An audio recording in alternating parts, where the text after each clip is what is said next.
Okay, so everybody had a good morning on top of Mount Everest. We have this great picture of Venerable Sangye and Venerable Tarpa on top of the roof, and it looks like they're roped up to climb Mount Everest.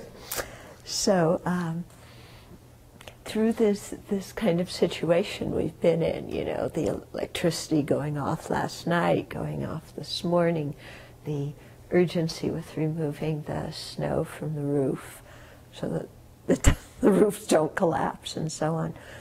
You've really seen everybody pitch in and work together, and that's a really quite lovely thing when you see, you know, because everybody has different abilities, different capabilities, different levels of comfort, and so everybody contributes what they're able to contribute, and without being judged by anybody else, and hopefully without judging yourselves, thinking that you should all be supermen or superwomen, but just everybody contributing what they're capable of doing, and it's really quite lovely to see that.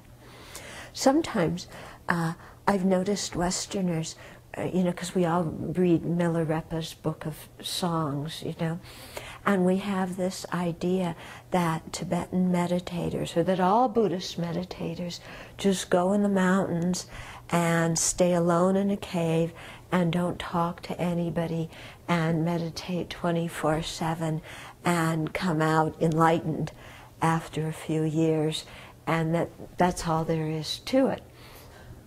But it's not exactly like that. One of my teachers, Geshe Topten, was one of the meditators up above Dharamsala, because in the Dharamsala mountains, if you go up and around a bit, there's a very high level where some of the meditators lived. And they would get a lot of snow, and I'm sure they had to shovel themselves out. It wasn't like they were sitting in their little huts all day just blissfully meditating, because actually their huts didn't have any water.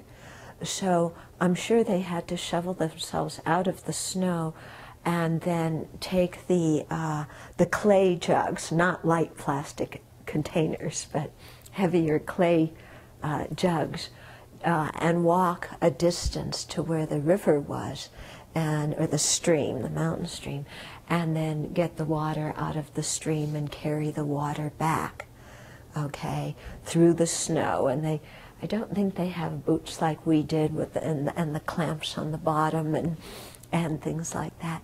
And then they had kerosene stoves. And if you've ever lived in a place with a kerosene stove, it makes you, the smell can make you kind of ill, and you actually have to be very careful, because if you don't ventilate properly, the carbon monoxide accumulates. And I have a friend who almost passed out because he was doing a retreat in that circumstance. He was a doctor, you know, but didn't realize that was happening.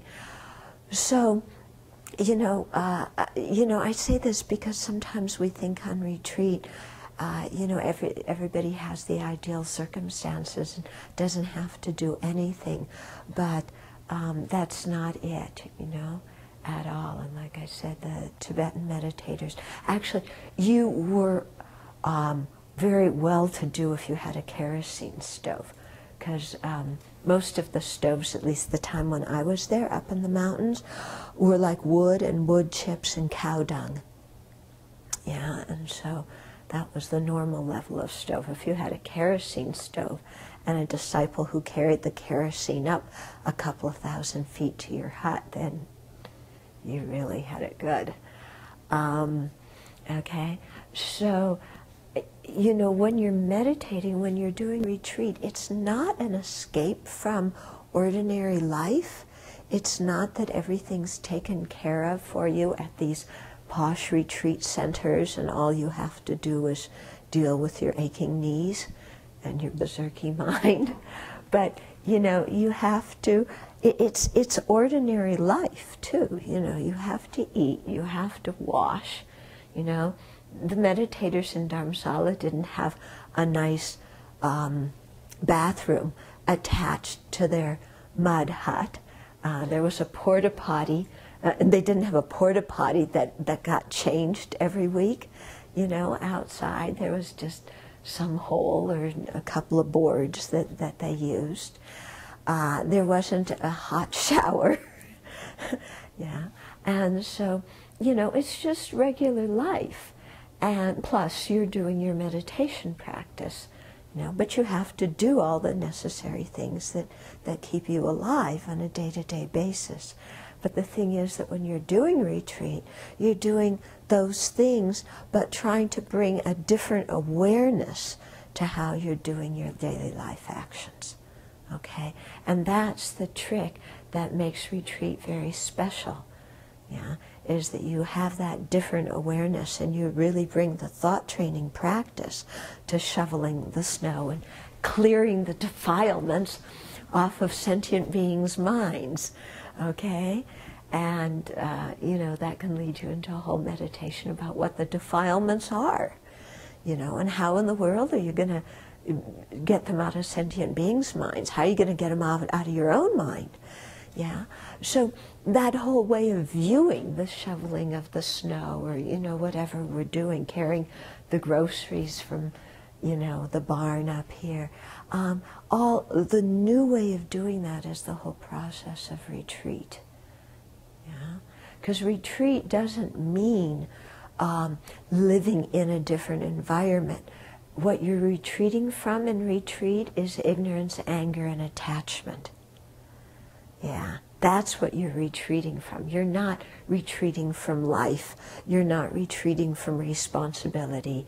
You're not retreating from, you know, ordinary things. You're retreating from the ordinary mind that is filled with ignorance, anger, and attachment.